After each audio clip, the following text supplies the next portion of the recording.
सब देखने और सुनने वालों की खिदमत में मोहब्बत भरा सलाम। नाज़रीन, इंटरनेशनल हालात के साथ साथ पाकिस्तान पे भी एक नज़र डालेंगे। अब्दुल कयूम साहब हमारे साथ है। सबसे पहले सर, इंतखाबात थे वहाँ पे पाकिस्तान में और बताया जा रहा है कि गाड़ियां पकड़ी गई, नून लीग के जाली वोट डालने की कोशिश की गई, पीटीआई ने फिर भी मैदान मार दिया। क्या कहते हैं, ये सारा कुछ कौन करवा रहा है सर? ये देखें मुबारक साहब, मैं आपको एक ऐसे बंदे की अल्फाज दोहराना चाहता हूँ। जब पाकिस्तान बना था तो उसने बोला था पाकिस्तान बन गया लेकिन ये 20-25 साल चलेगा, और अगर चल गया तो फिर जो 25 साल ये पाकिस्तान के अजाब के साल होंगे, ये फिर लोग आदी हो जाएंगे अजाब बर्दाश्त करने में। ये देखो इसके अंदर कितना वजन है। यानी पाकिस्तान के अंदर 78 साल लोगों ने अजाब बर्दाश्त किया, और ये जो लोग हैं ये जैली है, जैली लोगों ने पाकिस्तान चलाया, जैली लोग अभी बैठे हुए हैं। ये तो नहीं चाहेंगे कि कोई पाकिस्तान के अंदर दयानतदारी से इंतखाब हो, पाकिस्तान के अंदर दयानतदारी से इंसाफ हो, पाकिस्तान के अंदर दयानतदारी से लोगों को हकूक मिले, या दयानतदारी से सारे अदारे काम करें। ये तो हो नहीं सकता, आज तक हुआ नहीं है, और यही बात अभी चल रही है कि होने नहीं देंगे वो। अभी सारी दुनिया को पता है कि पीटीआई जो है उसका पूरे मुल्क के अंदर 80% से ज्यादा लोग उस पार्टी को लोग पसंद करते हैं, इमरान को पसंद करते हैं, चाहे वो जैसा भी था। लेकिन ये लोग जो आगे, ये खासकर चीफ ऑफ आर्मी स्टाफ जो बिल्कुल एक फाशिस्ट किस्म का एक आदमी है, और उसकी पूरा तबका लाहौरी और जरदारी और एमक्यूएम, तो ये कैसे बर्दाश्त करेंगे कि हर मुल्क के अंदर फिर पीटीआई आ जाए किसी सूबे में। तो वहां पे इन्होंने बिल्कुल पीटीआई को नजदीक नहीं आने दिया गया। वहां पे उन लोगों को, इनका पहले ही आपको पता है निशानी इंतखाब जो है वो छीना गया है, किसी तरीके से भी उनको जुलूस करने दिए गए। तो ये बदबख्ती जो है ये पाकिस्तान की हमारे ऊपर पाकिस्तान बनने के बाद से शुरू है और आज तक चल रही है। लोग अगर मुबारक साहब जैसे किसी ने कहा कि ये बर्दाश्त करना फिर इनको आदत पड़ जाएगी हरामखोरी में, और ये जो कुछ हो रहा है मुल्क में वो बात चल रही है। लेकिन ये बात आप याद रखें, कश्मीरी और बलोच ये जो है गिलगिती और बलोच ये जो लोग हैं ये बर्दाश्त करने वाले लोग नहीं है। इन्होंने ये इलाका छीना हुआ है। उस वक्त के जो हिंदू राजा था, तो ये छीने हुए इलाके से यहाँ अपनी खंदारी शायद वो ना करने दें, और ये कत्ल गारत होगी। मुबारक साहब ये आप याद रखें। अच्छा, एक चीज बता देते हैं, वहाँ रेंजर्स वाले हैं, उनको भी पकड़ा उन्होंने। एक पूरी गाड़ी, जिस तरह मैंने बताया कि उसमें जाली वोट डालने की कोशिश की जा रही थी, वो भी पकड़ी। उन्होंने कहा जी ये गाड़ी उस वक्त तक हम नहीं छोड़ेंगे, पहले पता चले ये भिजवाई किसने है। और बड़े अफसोस की बात है, हमारे जर्नैलों के ऊपर भी आज हर चीज जो है लोगों के सामने आ रही है, और इनको ना अपनी इज्जत का ख्याल है ना मुल्क की इज्जत का ख्याल है। मगर ये पता चला कि पीटीआई फिर भी वहां पे जीत गई है। अच्छा सर, कश्मीर में बड़ी जंग चल रही है, वहां पे काफी लोग जो है जख्मी भी हुए हैं, लड़ाई शिद्दत अख्तियार करती जा रही है कश्मीर में। तो क्या चाहते हैं ये, पाकिस्तान के साथ क्या करना चाहते हैं ये जर्नैल? देखिए पाकिस्तान की जो एग्जिस्टेंस है, इनको कोई इंटरेस्ट नहीं है। इनका मिशन जो था वो खटे सिक्कों वाला सिर्फ पाकिस्तान को लूटना है। तो लूटा तो इन्होंने इतना है कि अभी पाकिस्तान आपका वो कहते हैं नंगा कपड़ों के बगैर खड़ा है, उसके पास ना कपड़े हैं ना जूते हैं ना कुछ और है। जो मुल्क के हालात हैं, पैसा लोगों की मिन्नतें करके, ये देखिए ये जो चापलूस है, ये जनरल किसी मुल्क में आपने देखा मुबारक साहब के जब गवर्नमेंट बैठी हो तो एक जनरल उठ के दूसरे दुनिया में जा रहे हैं, बातें कर रहे हैं, ये कर दूंगा वो कर दूंगा, पैसा ले आऊंगा। किसी ने इनको टका नहीं दिया, अरबों में किसी ने एक टके का यहाँ पे बिजनेस नहीं किया जो ये टरे मार रहे थे। जरदारी का बेटा गया था स्विट्जरलैंड में, मेरे हजारों लोग मेरे पैसा यहाँ करेंगे, किसी ने कुछ नहीं किया। ये वो लोग हैं जो पाकिस्तान के दुश्मन थे, वो दुश्मनों को मिल गई हुकूमत, बार बार मिली, पैसे से हुकूमत करते हैं, ये लोगों को पैसा देते हैं, वोटें डलवाते हैं। तो ये पाकिस्तान को खत्म करने के लिए हर हरबा इस्तेमाल कर रहे हैं। ये ट्रंप के साथ इनकी चापलूसियां जो थी वो इसीलिए थी कि हम यहाँ टिके रहे। ट्रंप ये चाहता था कि इन चापलूसों की तारीफ करके वो इसराइल को मनवाना चाह रहा था इनके थ्रू कि तुम इसराइल को एक्सेप्ट करो। जो एंड के ऊपर दरवाजा खोला तो निकला क्या, तुम इसराइल को रिकॉग्नाइज करो। तो बात वहां पता लगी कि ये तो बात और थी।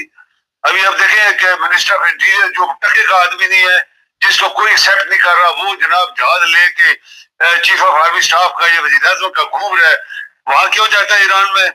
ईरान ने इनकी 1% मुबारक साहब बात नहीं मानी। ये एक वजन वाली बात है जो पूरी दुनिया के तबसरा नगारों ने बोला कि ईरान आज एक एटमी ताकत है, उसके पास लेकिन सर यहाँ पे एक सवाल है, सॉरी सवाल है, जब अपनी कौम को पता है कि ये गलत रास्ते से आए हुए हैं, अपने मुल्क के दुश्मन है, तो क्या ईरान को नहीं पता होगा?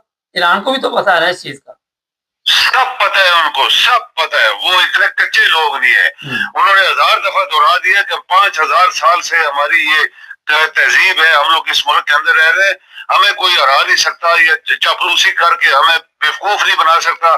जो हमारे अपने मिशन है, जो हमारे अपने जो वफादार लोग होते हैं, देखे ना वफादारी क्या हद है, सब लीडर मरवा दिए, हुकूमत उसी तरह चल रही है, सब जनरल मरवा दिए, उसी तरह फौज चल रही है। तो ये वफादारी की एक हद होती है जहाँ एक्सट्रीमिज्म, वफादारी अपने मुल्क के साथ, हमारे मुल्क में तो चोर हैं, ये तो डाकू हैं, बहुत बड़े बड़े डाकू इसके साथ शामिल हो गए, तो ये खत्म मुल्क को कर देंगे।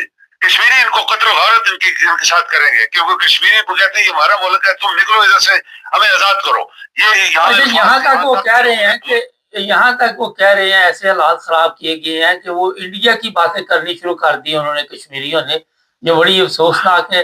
ज़ाहिर है जब पाकिस्तान की फौज, आर्मी, पुलिस उन पर जुल्म करेगी तो वो वही रास्ता अख्तियार करेगी कि जुल्म तो उधर भी हो रहा है, तो फर्क क्या पड़ा फिर इससे? हाँ ये बात है ना, जुल्म कौन से छुड़ा लिया है? अभी फील्ड मार्शल तो बन गया, क्या तूने कश्मीर आजाद कराया था? क्या तूने फलस्तीन आजाद कराया, जो कि फलस्तीनियों ने बोला कि हमारी किसी आवाज भी नहीं उठाई किसी ने। इन्होंने ये बोला कि पूरे मुसलमान मुल्कों में हमारे 200 बच्चे मासूम मारी गई, 7, 8, 9 साल की, किसी ने अफसोस नहीं किया। दूसरे मुल्कों ने दोहराया इस केस को, मुसलमान होते तो तुम्हारे साथ अफसोस करते। तो ये क्या पाकिस्तान के किधर से वफादार है, किधर इस्लाम के वफादार है, किधर आपके जजेस आराम खोर 4-4 टन की लाशें आराम खोर बैठे हैं, तनख्वाहें 25-25 लाख ले रहे हैं, मुफ्त मकान, बंगला, कोठी, नौकर चाकर, पुलिस दुनिया में नहीं है, और पैसे का इंसाफ नहीं कर रहे। यानी जुल्म तरीन, यानी ना इस्लाम है, ना इंसाफ है, ना जमहूरियत है, ना कोई कुछ भी नहीं है जब पाकिस्तान में। तो ये डाकू तो आए से लूटने के लिए। एक बंदे ने कहा कि ये इन्होंने, दुबई ने बोला मेरे पैसे निकालो वापस, तो इधर उधर कर रहे थे, इधर से लो उधर वापस करो, उधर से लो उधर वापस करो। तो उन्होंने बोला देखो तुम पैसे नहीं वापस करोगे, तुम्हारी जितनी जायदाद है ना पाकिस्तान की, इधर हम जब्त कर लेंगे। कहते फौरन उन्होंने बंदोबस्त किया, इधर उधर से इकट्ठा करके उनको। अच्छा साहब, थोड़ा सा इंटरनेशनल हालात पे नजर डालते हैं। लिबिया, ये जो ईरान और इसराइल दोबारा जंग शुरू होगी, या ट्रम्प ने कहा कुछ जवाबी कार्रवाई इसराइल ना करे, ईरान ने हमला किया इसराइल के ऊपर। आप हैरान होंगे मुबारक साहब कि ये एक ऐसा वजन है कि आप अमेरिका के टॉप के, आप कहेंगे गवर्नमेंट के जो खिलाफ हैं या ज़हीन तरीन लोग हैं, उन्होंने तबसरा ये किया है कि ईरान आज एटमी ताकत है, ईरान के पास एटम बम है। मत सोचना कि उसका वो जो मवाद तू लेके आएगा तो मैं उधर से उठा के ले आऊंगा। ईरान ने खुद मारे मिसाइल इसराइल के ऊपर, और लेटेस्ट मिसाइल मारे हैं, वो लाइव टीवी के ऊपर दिखा रहे थे किस आग लगी हुई थी वहां पे। तो ये क्यों ईरान नहीं डर रहा? ईरान डर क्यों नहीं रहा, ये सवाल है। देखिए ईरान डर क्यों नहीं रहा? तो मुबारक साहब जब ईरान डर नहीं रहा तो उसके पास कोई ताकत है ना। उसने इसराइल को बोला तू आ, तो इसराइल ने धमकी मारी है कि अगर मिस्र या टर्की ने जंग छेड़ी तो उनके ऊपर मैं एटॉमिक बम गिराऊंगा, मैं एटम बम गिराऊंगा, ये उसकी कल की धमकी है। तो ईरान ने उसको रात को मिसाइल मारे। अगर तुम्हें जरूरत है तो ईरान के ऊपर एटम बम गिराओ, फिर तुम्हें देखना ये एटमी जो तमाशा है ये किस तरह दुनिया में दुनिया देखती है इसको। तो ये मुबारक साहब, ये अमेरिका का खेल फेल हो गया है। अमेरिका चाहता है किसी तरीके से मुझे मुआहदा करे, ईरान कहता है मुआहदा मैं नहीं करूंगा, जो मेरी टर्म्स है, जितना मेरा पैसा तुमने देना वो भी दोगे, जो हमारी टर्म्स है वो पूरी करोगे, तब हम तुम्हारे साथ मुआहदा करेंगे, वरना एक टर्म के ऊपर भी हम तुम्हारे साथ मुआहदा नहीं करने वाले। बहुत शुक्रिया सर, जी मेहरबानी।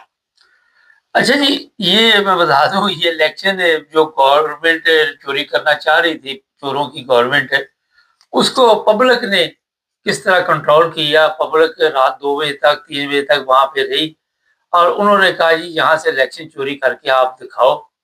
और ये जो जाके वहां पे सारे वहां पे बड़ी बड़ी लंबी छोड़ रहे थे, मरियम के जो नून लीग वाले हैं या पीपल्स पार्टी वाले हैं, बिलावल वगैरह, सबको उन्होंने खुले लेने लगा दिया। ये तो जिल्लत रसवाई इनके मुकद्दर में लिखी हुई है।